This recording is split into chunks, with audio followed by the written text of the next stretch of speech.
غير الله يهدي ما خلق وصافي. هاد القوم ديال الهرقاوه ولاو عايشين وسط منا في هاد البلاد بحال شي بليه الله يعفو.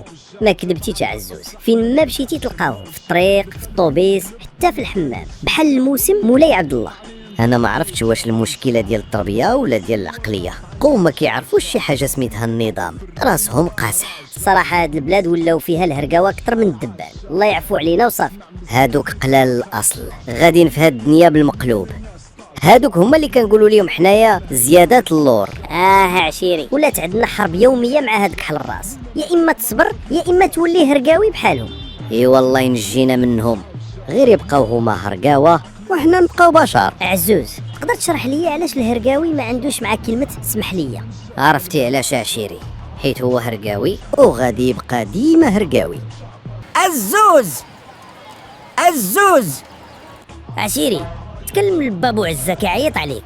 انت مالك صاحبي؟ دير راسك ما سمعتيش وصافي، ما فينا ما يبقاش هدنا بالهضره تاني كيف ديما. فهمتك يا عشيري. واخا عليك قلب وجهك نهار كامل وانتم مقابلين راس الدرب ما عرفناش كتصنعوا. فين غادي نشدوها اليوم؟ ما كاين في غنشدوها، غادي نبقاو لنا حتى يبان شي بريكول.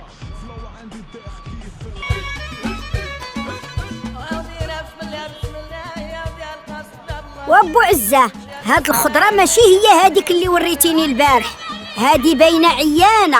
وامي الشعيبيه، انت راكي عارفه السوق كيفاش داير، واش عارفه المطيشه اليوم ولا دايره 8 ريال؟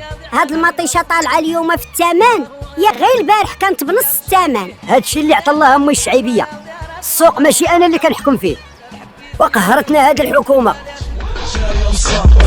شنو طاري شكون جا للفوجة، تبع طرق الصح ما تبعش الموجة، اللي خلفني وقلب وما عرفش نجا، واللي يدق عليه نديرو ليه جا غنجا.